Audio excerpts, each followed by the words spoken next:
चलिए अब रुक करते हैं अगली कड़ी की ओर।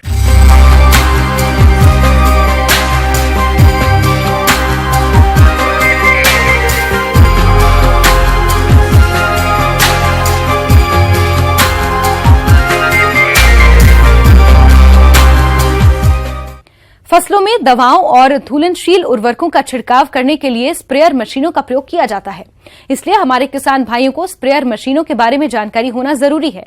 साथ ही इन मशीनों के प्रयोग में कुछ सावधानियां रखनी चाहिए ताकि छिड़काव का सही लाभ फसलों में हो सके। तो आइए स्प्रेयर मशीनों से जुड़ी हुई तकनीकी जानकारियां लेते हैं कार्यक्रम के इस अंश में।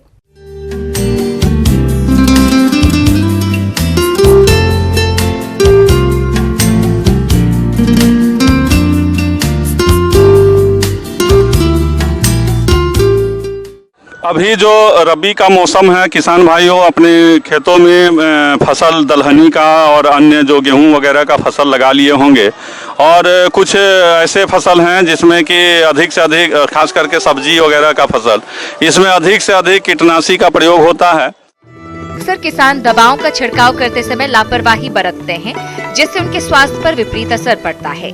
इसलिए इनका प्रयोग करते समय कुछ खास बातों पर विशेष ध्यान देना चाहिए, जो कि इस प्रकार से है। वैसे ये सावधानी हर समय रखना चाहिए कि कीटनाशी की जो आवश्यकता हो वही मात्रा किसान को खेतों में अपना प्रयोग करना चाहिए और पानी का जो घोल है उसको सही से बनाएं। जितनी मात्रा में रिकमेंड की अनुशंसा किया गया है उतनी मात्रा में पानी में डालकर उसका छिड़काव करें। दूसरी चीज़ है कि हम कैसे उसको छिड़काव करें। तो कभी भी जो मशीन है, पौधा संरक्षण दवा का छिड़काव करने के लिए पौधा संरक्षण मशीन आता है, वो एक पीठ पर लादने वाला जो मशीन है उसको नैपसेक स्प्रे कहते हैं, और एक जो लंबा नोजल वाला जो मशीन आता है जो काफ़ी दूरी तक छिड़काव करता है उसको हम लोग गटोड़ मशीन कहते हैं। और उसको आजकल जो बाजार में विभिन्न प्रकार के स्प्रेयर ऐसे भी हैं पौधा संरक्षण जिससे हम दवा छिड़ते हैं, तो वो कुछ जो मोटर चालित हैं तो उससे चलते हैं, कुछ ऐसे हैं जो इलेक्ट्रिक चालित हैं उससे भी पौधा संरक्षण का छिड़काव, दवा का छिड़काव हम कर सकते हैं। तो इस प्रकार के मशीन बाजारों में उपलब्ध हैं। किसान भाई अपने सहूलियत से वैसा मशीन का उपयोग कर सकते हैं। जनरल जो पौधा संरक्षण की जो दवा का जो छिड़काव करना चाहिए वह करना चाहिए कि ओस के समय में छिड़काव नहीं करना चाहिए। दूसरी बात है कि ओस के समय में छिड़काव करने से उसका जो इफेक्ट है वो ज़्यादा नहीं हो पाता है, और जो मतलब कहने का अंदर कुछ सनलाइट आ जाए तो उस बीच में।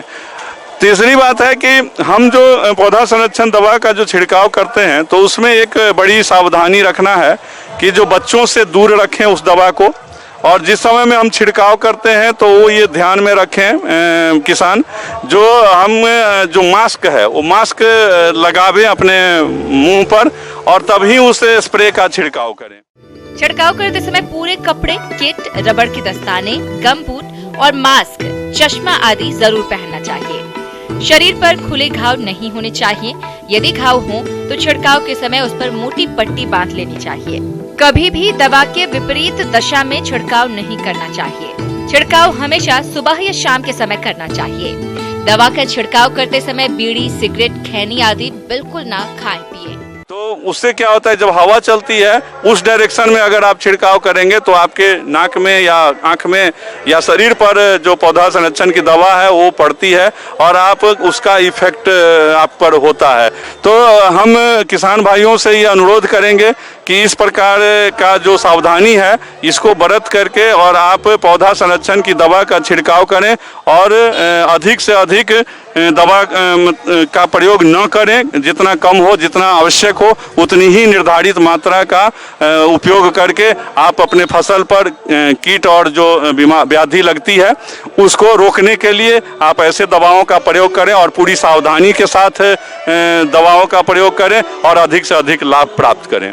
प्याज की खेती अपने प्रदेश में बड़ी क्षेत्रफल में की जाती है और जो किसान इस समय इसकी रोपाई करना चाहते हैं उनके लिए ये समय उचित है। लेकिन अच्छी उपज के लिए प्याज की वैज्ञानिक तकनीक से रोपाई किस प्रकार से करें, इस बारे में उचित सुझाव दे रहे हैं कृषि विशेषज्ञ वीरेंद्र प्रताप सिंह।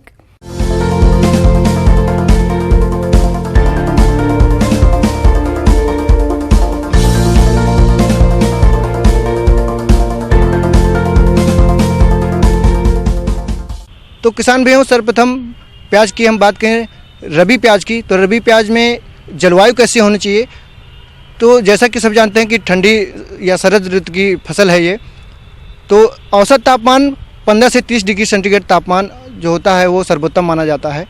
अब बात करते हैं भूमि कैसी होनी चाहिए, तो प्याज की फसल के लिए जलोढ़ मिट्टी या दोमट मिट्टी सर्वोत्तम मानी जाती है, जिसमें अधिक से अधिक जीवांश की मात्रा उपलब्ध हो। दूसरी चीज़, जल निकास का उचित प्रबंध होना बहुत ही आवश्यक होता है। अब बात करते हैं कि भूमि की तैयारी, तो भूमि की तैयारी के लिए सर्वप्रथम 2 से 3 जुताई कल्टीवेटर से और 1 जुताई हैरो से करने के बाद हम पाटा लगा लेते हैं। और ये ध्यान रखते हैं कि भूमि की तैयारी करते समय कि एकदम मिट्टी भुरभुरी हो जाए, जिससे कि पानी जो है एकदम बराबर मात्रा में पूरे खेत में फैल जाए।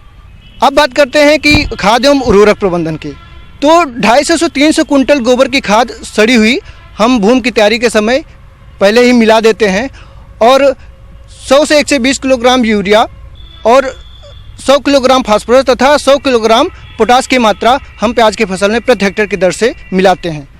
अब तरीका कैसा होना चाहिए खाद और उर्वरक का, तो नाइट्रोजन की आधी मात्रा और फास्फोरस तथा पोटास की हम पूरी मात्रा खेत की तैयारी के समय ही हम बराबर मात्रा में खेत में मिला देते हैं, और शेष जो नाइट्रोजन की मात्रा बचती है उसको हम 2 बराबर भागों में बांटकर 30 से 35 दिन तथा 45 से 55 दिन के अंतराल पे हम टॉप ड्रेसिंग के रूप में हम खेत में मिला देते हैं।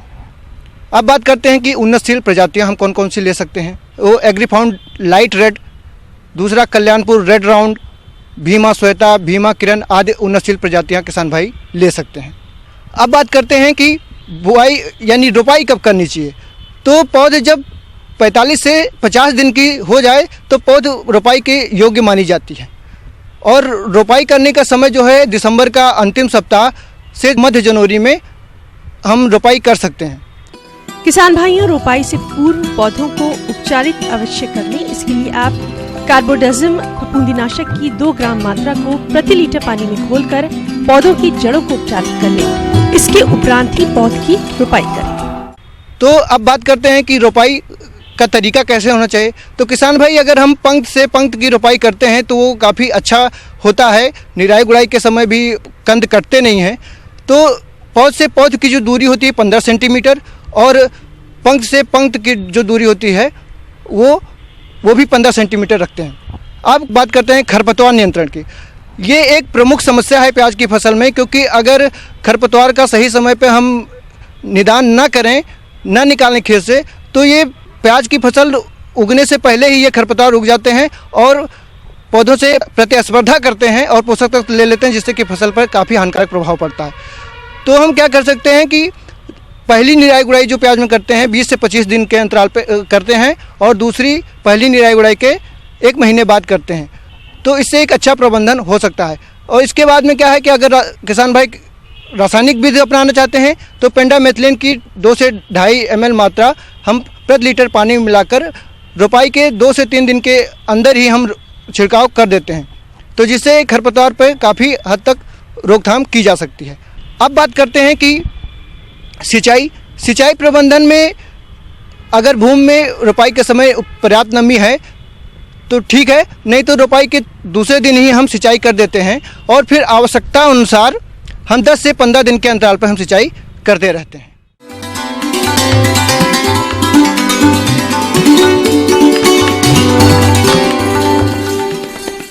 जॉन डियर अन्नदाता हेल्पलाइन निशुल्क फोन संपर्क सेवा के माध्यम से आपके द्वारा पूछे गए प्रश्नों में से 1 या 2 महत्वपूर्ण प्रश्नों को हम अपने कार्यक्रम में शामिल करते हैं।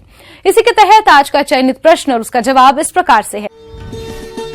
अन्नदाता निशुल्क फोन संपर्क सेवा के माध्यम से पूछे गए प्रश्नों में से आज हमने जिस प्रश्न को कार्यक्रम में शामिल किया है उससे पूछा है, ग्राम बेला जिला अररिया के कृषक भरत कुमार ने यह बैगन की फसल को नुकसान पहुंचाने वाले कीटों के नियंत्रण के बारे में जानकारी चाहते हैं। तो भरत कुमार जी, आपकी जानकारी के लिए प्रस्तुत है कार्यक्रम का यह अंश।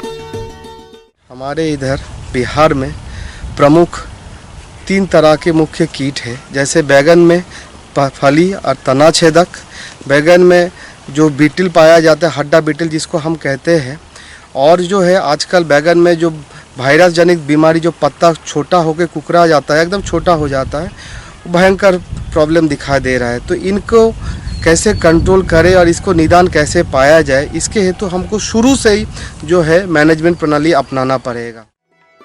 बैगन की फसल में तना एवं फल छेदक कीट काफी नुकसान पहुंचाता है। ये कीट नए पत्ते और तने में घुसकर अंदर ही अंदर पौधे को खाता रहता है, जिससे पौधे सूखने लगते हैं। साथ ही जब पौधे में फल बनने लगते हैं तब ये कीट फल में छेद कर हानि पहुंचाता है। ऐसे फलों का बाजार में कोई भाव नहीं मिलता। इसलिए आप कैसे करें इन कीटों की रोकथाम, आइए जानते हैं। इसके लिए पहले हम लोगों को जो है बीज शोधन से शुरू करना पड़ेगा। हमारे किसान भाई जो है बीज खरीदने के बाद आप जो है बीज को लगाइए। लगाने के बाद नर्सरी से जब मेन फील्ड में आप लोग जब ट्रांसप्लांटिंग करते हैं उसके पहले जो जड़ है बैगन का, जड़ को पहले दवा जो है इमिडाक्लोरोपिड 3 लीटर पानी में मात्र 1 ml घोल करके जड़ को 15 से 20 सेकंड रखने के बाद मेन फील्ड में लाके लगाइए। इससे क्या होगा, शुरू में जो सादा माछी और जो जैसिड का जो हरा कलर का जैसिड है जो आक्रमण होता है वो बहुत हद तक कम हो जाएगा और 20 से 25 दिन तक कोई भी दवा का आपको छिड़काव नहीं करना पड़ेगा। बैगन के जो फली और तना छेदक है इसको लिए फेरोमोन ट्रैप, और जो फेरोमोन ट्रैप बताए इसमें क्या होगा, जो फली छेदक और तना छेदक का जो एडल्ट है और उसमें ट्रैप हो जाएगा, इसलिए ट्रैप में जो अल्कोहल है और जो है रासायनिक पेस्टिसाइड है उससे वो आहिस्ता आहिस्ता मर जाएगा। इसके बाद हम एक चीज़ बताना चाहेंगे, आजकल बिहार में जो है ऑर्गेनिक खेती के बारे में बहुत ज़्यादा काम हो रहा है और ऑर्गेनिक खेती करने के लिए बताया जा रहा है। तो हम कैसे ऑर्गेनिक खेती करें। ऑर्गेनिक में जो बायोपेस्टिसाइड्स है, जो बायोपेस्टिसाइड है स्पाइनोसैट जो बाजार में ट्रेसर करके नाम से मिलता है, ये बायो इंसेक्टिसाइड है। इसको आप जो है 15 लीटर पानी में 5 ml मात्रा से आप घोल करके इसको छिड़काव कर सकते हैं। और दूसरा दवा जो है इमामेक्टिन बेंजोएट, ये भी बहुत अच्छा दवा, ये भी कंप्लीट बायो दवा। इस दवा को भी आप घोल करके छिड़काव करने से इसका भी जो मात्रा है 5 ml व 5 ग्राम प्रति 15 लीटर पानी में 15 दिन के अंतराल में एक बार स्पाइनोसैट, एक बार इमामेक्टिन और शुरू में नीम आधारित दवा का। इससे जो है आपका बैगन का जो तना और फली छेदक इसका आक्रमण बहुत हद तक कम हो जाएगा। उसके बाद हम बताएंगे ऑर्गेनिक के लिए नीम आधारित कोई भी दवा, निम्बिसिडिन हो, नीमाजॉल हो, नीम तेल हो, एचूक हो, कोई भी दवा आप जो है उसको 5 ml 1 लीटर पानी में, इसी हिसाब से 75 ml 15 लीटर पानी में जो नैपसेक स्प्रेयर है उसको अगर छिड़काव करे, इससे जो चूसने वाले जो हमारे कीड़ा है, जो वायरस जनित जो हमारे बीमारी आता है बैगन में, वो बहुत हद तक कंट्रोल हो जाएगा। और जो चूसने वाले कीड़ा है, जो सादा मक्खी और जो लाही आता है और जो जैसिड आता है, इसके लिए हम लोग योलो स्टिकी ट्रैप, जो योलो स्टिकी ट्रैप का जो हाइट होगा वो जो हमारे पौधे का हाइट है उसी आधा हाइट के समान होगा। जो हमारा सॉफ्ट बॉडीड इंसेक्ट हम लोग बोलते हैं सादा मक्खी लाही को, ये तब उस जो येलो स्टिकी ट्रैप है उनमें जाके वो सड़ जाएगा और फिर उधर ही फिर वो उड़ नहीं पाएगा, मर जाएगा। उसके बाद 35 से 40 दिन में एक बार आप जो इमिडाक्लोरोपिड हम बताए हैं 5 ml पर 15 लीटर पानी में हम लोग इसको घोल करके छिड़काव कर सकते हैं।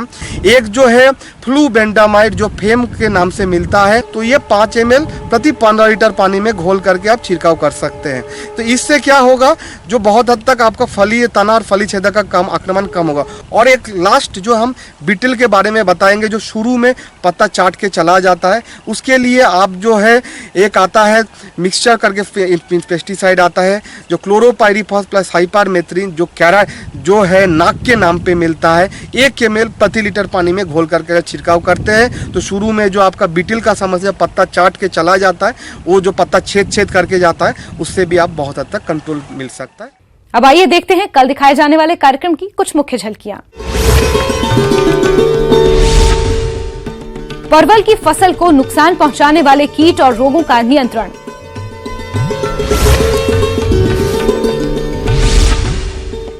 बकरियों में PPR रोग की समस्या और बचाव के उपाय। हमें उम्मीद करते हैं कि आज का कार्यक्रम आप सभी दर्शकों के लिए उपयोगी रहा होगा। किसान भाइयों, अन्नदाता आपकी सेवा के लिए संकल्परत है। कृषि संबंधित समस्या एवं सुझावों के लिए आप हमें इस पते पर संपर्क कर सकते हैं। प्रोड्यूसर अन्नदाता news 18 Bihar Jharkhand, Ramoji film city Hyderabad 501512।